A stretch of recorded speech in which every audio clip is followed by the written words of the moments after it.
Yorkshire, Inglaterra. Año 1455.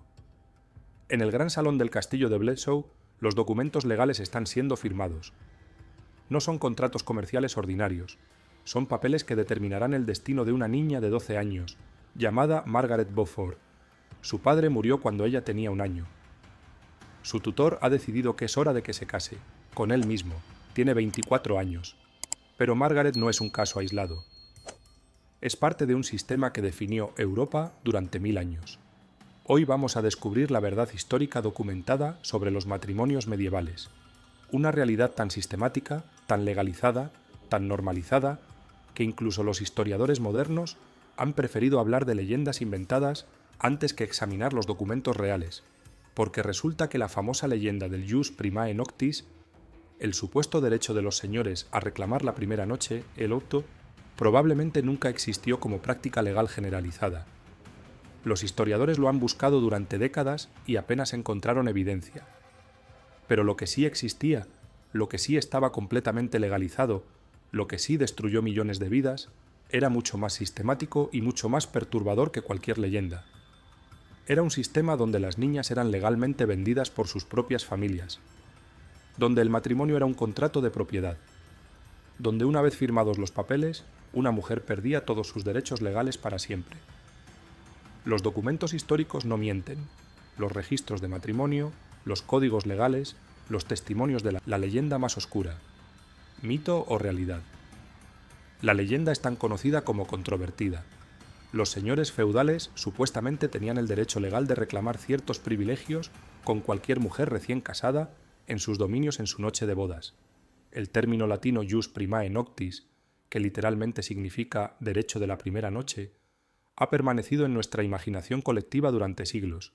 Imagina la ansiedad absoluta de una joven novia campesina, tal vez de apenas 14 años, enfrentando la incertidumbre sobre las tradiciones feudales. Imagina las lágrimas silenciosas mientras contemplaba un futuro incierto, lejos de su familia y bajo nuevas autoridades. La cultura popular, desde Corazón Valiente hasta incontables novelas históricas, ha presentado dramáticas interpretaciones de esta supuesta práctica medieval. William Wallace denunciando la opresión, novias preocupadas durante las ceremonias de boda, señores ejerciendo autoridad sobre sus súbditos. Pero aquí es donde nuestra historia toma un giro fascinante hacia la investigación histórica moderna que revela una realidad completamente diferente. La evidencia documental de esta práctica es extraordinariamente escasa. Los historiadores contemporáneos han dedicado décadas a investigar minuciosamente archivos medievales, examinando manuscritos del siglo XIII, revisando documentos legales feudales, registros eclesiásticos y crónicas de la época. Han analizado miles de cartas reales, decretos papales, códigos jurídicos feudales, crónicas monásticas, testamentos nobiliarios. Los hallazgos son sorprendentes por una razón completamente inesperada. Prácticamente no existe evidencia histórica verificable de que el Jus Primae Noctis fuera una práctica legal institucionalizada en la Europa medieval. Consideremos la lógica. Si esta costumbre hubiera sido tan extendida como sugieren las leyendas, habría dejado abundantes rastros documentales, cartas de protesta de familias, registros eclesiásticos condenando la práctica, códigos legales estableciendo regulaciones, crónicas de conflictos sociales. Sin embargo, estos rastros documentales son prácticamente inexistentes. El único documento legal medieval relevante que menciona algo relacionado con esta práctica es el artículo 9 de la sentencia arbitral de Guadalupe de Fernando II de Aragón en 1486. Pero aquí está el detalle que transforma completamente la narrativa. Este documento en realidad prohíbe explícitamente a los señores reclamar tales privilegios. No establece el derecho. Lo prohíbe categóricamente. Es legislación protectora, no opresiva. Los pocos casos documentados que los historiadores han localizado son precisamente denuncias y sanciones contra señores que abusaron de su autoridad de esta manera. En otras palabras, cuando ocurría, era considerado una transgresión legal, no un derecho establecido. Si esta práctica legendaria no formaba parte del sistema legal medieval, ¿por qué persiste con tanta fuerza en nuestra conciencia histórica? ¿Por qué continuamos asociando esta narrativa con la época medieval? La respuesta revela algo profundamente interesante sobre cómo las sociedades posteriores construyeron y manipularon la memoria histórica medieval.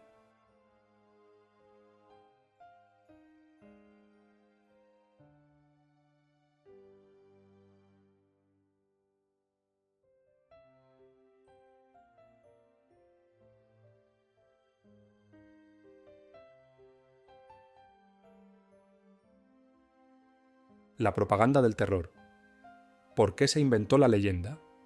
La leyenda del Jus Primae Noctis sirvió a un propósito, pero no el que podrías pensar.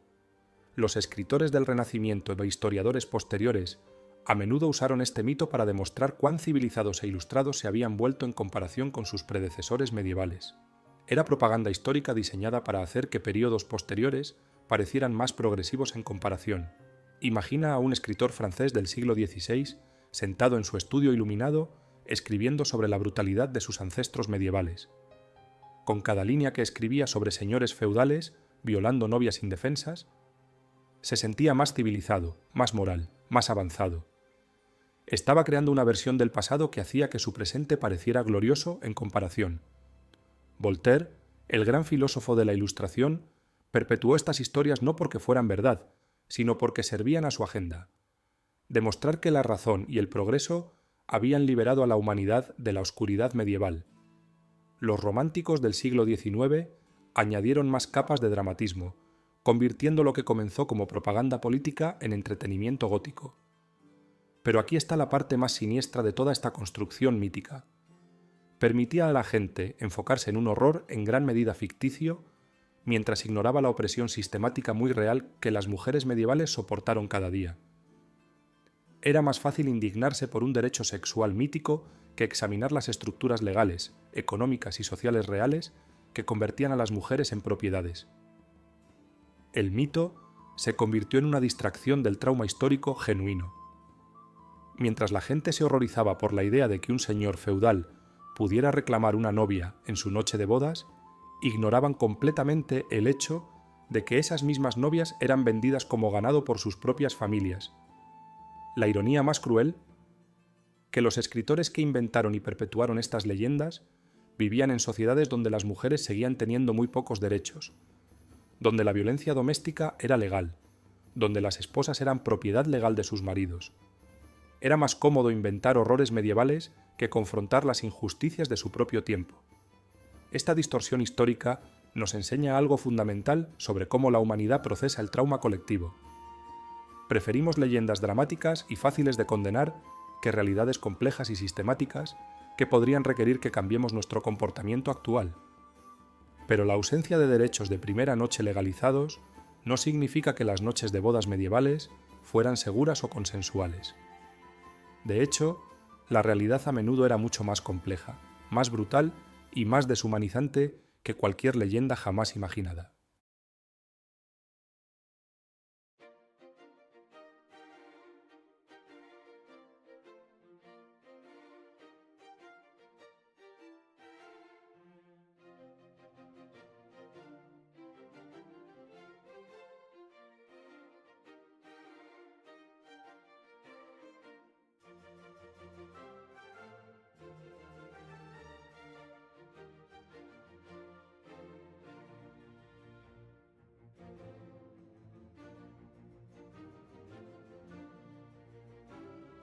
El verdadero horror.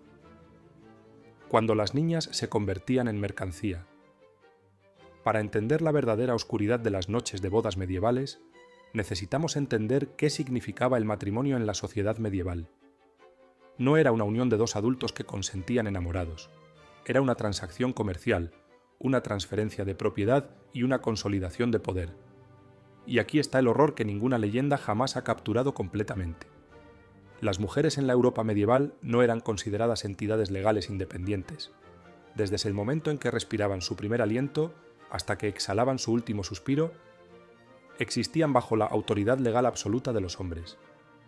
Primero sus padres, luego sus esposos, si enviudaban, sus hijos masculinos o parientes masculinos más cercanos. Cuando una mujer se casaba, no solo cambiaba su nombre o se mudaba de casa. Literalmente se convertía en propiedad de su esposo, junto con cualquier tierra, dinero, joyas, animales o posesiones que pudiera haber heredado. Era una transferencia tan completa y legal como la venta de un caballo o un campo. Piénsalo de esta manera: si fueras a comprar un caballo en el siglo XIII, recibirías documentos legales que certificaran tu propiedad sobre ese animal. Tendrías el derecho legal de trabajarlo, venderlo, golpearlo si no obedecía e incluso matarlo si lo considerabas necesario. Ese era exactamente el mismo estatus legal que tenía una esposa medieval. La ceremonia de boda en sí estaba diseñada para enfatizar esta transferencia con simbolismo que hoy nos parecería grotesco. La novia a menudo era literalmente entregada por su padre a su nuevo esposo, con las palabras específicas «la doy a ti», pronunciadas mientras su mano era físicamente colocada en la del novio. No era metafórico, era la entrega literal de propiedad humana. El anillo de bodas no era solo un símbolo de amor o compromiso, era una marca de posesión, como la marca que se quemaba en el ganado. Una señal visible para toda la sociedad de que esta mujer ahora pertenecía a alguien más, de que su cuerpo, su tiempo, su trabajo y su vida entera estaban bajo el control de otro ser humano. Pero quizás lo más aterrador de todo era lo que esto significaba para la noche de bodas. Para muchas novias, especialmente las más jóvenes, esta sería la primera vez que estarían completamente solas con un hombre que ahora tenía autoridad legal absoluta sobre sus cuerpos, sus futuros y sus propias vidas. No había policía a quien llamar, no había refugios para mujeres. El caso histórico de Margaret Beaufort, un matrimonio medieval, documentado. Ahora analicemos la historia real y completamente documentada de Margaret Beaufort. No es una leyenda ni un cuento dramatizado. Es un caso histórico verificado que revela cómo funcionaba realmente el sistema matrimonial medieval. Margaret Beaufort nació en una de las familias más poderosas de la Inglaterra medieval. Su padre, John Beaufort, duque de Somerset, murió cuando ella tenía apenas un año, convirtiéndola automáticamente en una heredera valiosa con extensas propiedades y títulos nobiliarios. En la sociedad medieval, una heredera como Margaret no era vista como una niña que necesitaba protección y educación. Era vista como un activo económico valioso que requería administración cuidadosa hasta que pudiera ser transferida a través del matrimonio.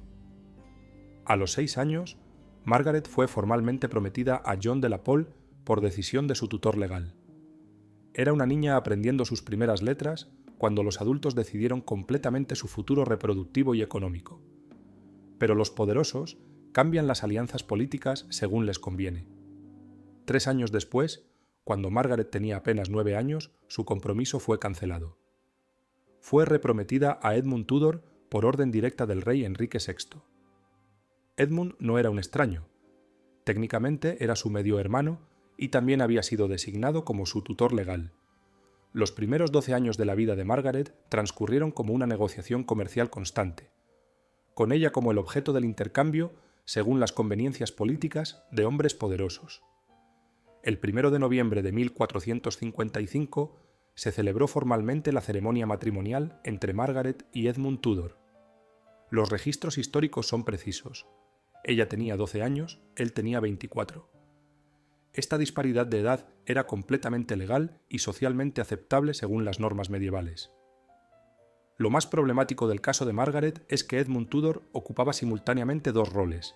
Era su tutor legal, encargado de proteger sus intereses durante su minoría de edad, y también se convirtió en su esposo con derechos legales completos sobre ella.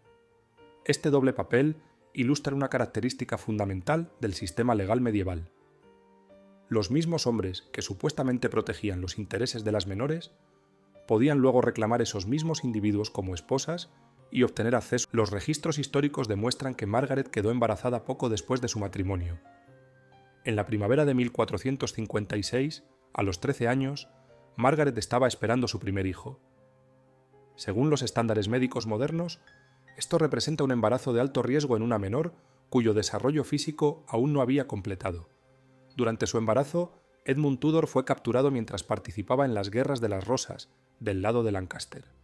Murió en cautiverio, dejando a Margaret viuda a los 13 años, embarazada y lejos de su familia de origen.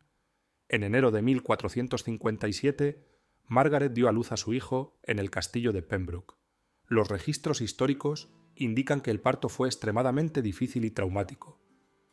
Las complicaciones fueron tan severas que Margaret nunca pudo volver a concebir. Durante el resto de su larga vida, este hijo que se convertiría en el rey Enrique VII, sería su único descendiente. Inmediatamente después del nacimiento, Margaret fue separada de su hijo según las leyes de custodia medievales. El niño permaneció bajo la tutela de la familia Tudor en Gales, mientras Margaret, aún siendo menor de edad, fue transferida a otros tutores. A los 14 años, Margaret fue prometida nuevamente, esta vez a Sir Henry Stafford. Su segundo matrimonio se celebró en enero de 1458, principalmente por razones de seguridad política y económica. El caso de Margaret ilustra perfectamente cómo funcionaba el sistema matrimonial medieval. Las mujeres jóvenes, especialmente las herederas, eran transferidas de un control masculino a otro a través de contratos matrimoniales que priorizaban consideraciones políticas y económicas por encima del bienestar individual. Margaret Beaufort tuvo la fortuna de sobrevivir, de mantener cierta influencia política a través de sus matrimonios posteriores, y eventualmente de reunirse con su hijo cuando él se convirtió en rey. Pero su caso documenta claramente las realidades sistemáticas que enfrentaban las mujeres medievales. Matrimonios concertados en la infancia, maternidad prematura, separación forzosa de los hijos y transferencia constante entre diferentes autoridades masculinas. El parto del terror, cuando los niños daban a luz. En enero de 1457 comenzaron los dolores de parto de Margaret en el castillo de Pembroke. A los 13 años, una niña cuyo cuerpo aún no estaba listo para dar a luz estaba experimentando uno de los momentos más críticos de su vida. El riesgo de muerte durante el parto era muy alto en ese tiempo, especialmente para niñas jóvenes como Margaret. Las madres jóvenes cuyos cuerpos aún no se habían desarrollado completamente a menudo perdían sus vidas. La violencia legal, cuando golpear a tu esposa era santo, mientras que no podemos documentar derechos generalizados de primera noche, los registros legales medievales están llenos de evidencia sobre lo que realmente pasaba en las camas matrimoniales. Golpear a la esposa no solo era legal, sino que se alentaba en muchos códigos legales medievales. La frase regla del pulgar supuestamente proviene de la idea de que un hombre podía golpear a su esposa con un palo no más grueso que su pulgar.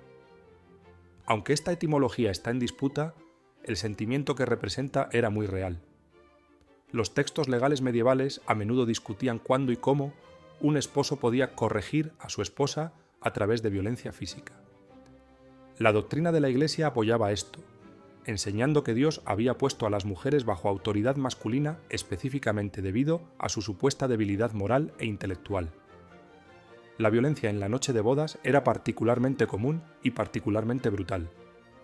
Muchos nuevos esposos veían su noche de bodas como una oportunidad para establecer dominancia y control desde el mismo comienzo del matrimonio. El sistema económico de la opresión. La opresión sistemática de las mujeres medievales no se trataba solo de crueldad personal. Era económicamente motivada y cuidadosamente estructurada para beneficiar a la sociedad dominada por hombres. Los cuerpos de las mujeres y su capacidad reproductiva se veían como recursos económicos que debían ser controlados y explotados.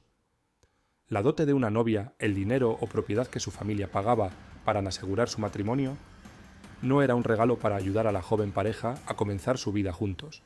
Era un pago a la familia del novio por asumir la carga de mantenerla. Pero una vez casado, el esposo ganaba control no solo de la dote, sino de cualquier propiedad que la mujer pudiera heredar en el futuro.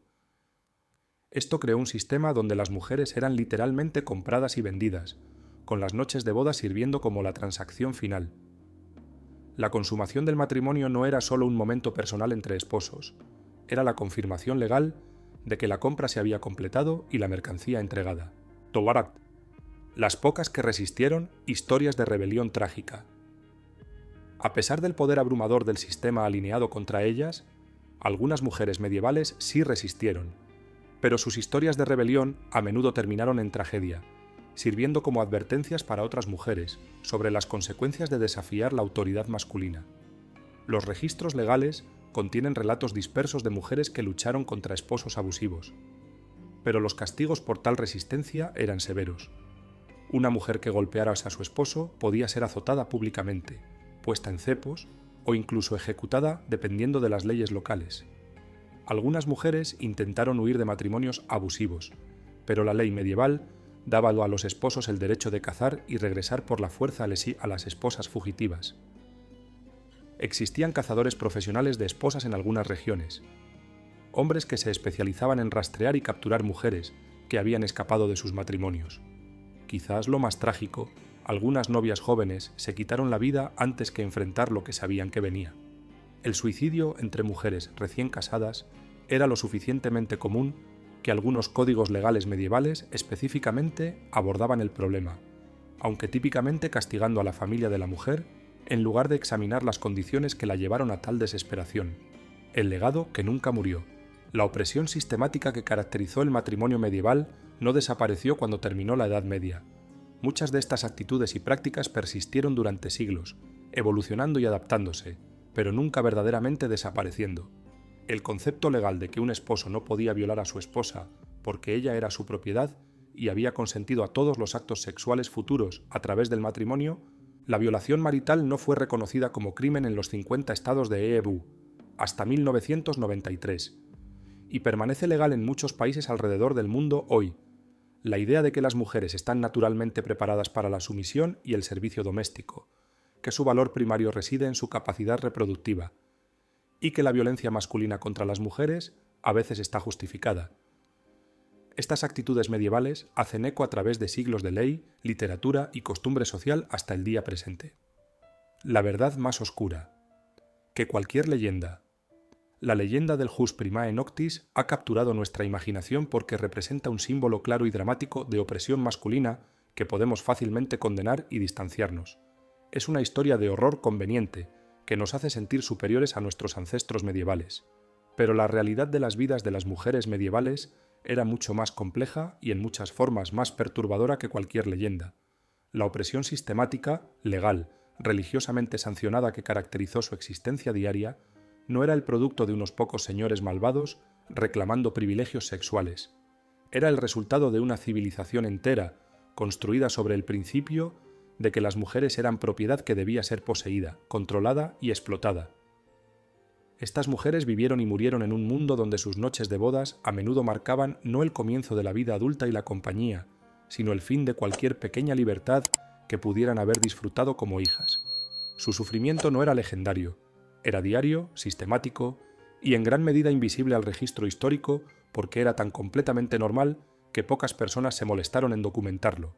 La próxima vez que escuches a alguien romantizar el periodo medieval o sugerir que deberíamos regresar a los valores matrimoniales tradicionales, recuerda a estas novias olvidadas.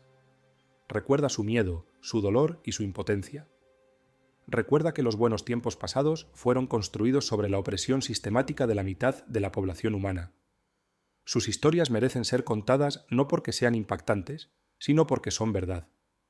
Y la verdad, por oscura que sea, siempre es más importante que las leyendas reconfortantes. En las sombras de la historia, incontables mujeres medievales enfrentaron sus noches de bodas con terror en lugar de alegría. Les debemos a su memoria reconocer no solo las leyendas que han crecido alrededor de su sufrimiento, sino la opresión sistemática real y documentada que definió sus vidas. La oscuridad del mundo medieval no se trataba solo de costumbres crudas o conocimiento médico primitivo. Se trataba de una civilización que miró hacia la mitad de la humanidad y decidió que valían menos que el ganado. Ese es un horror que ninguna leyenda podría jamás capturar y una verdad que nunca debemos olvidar.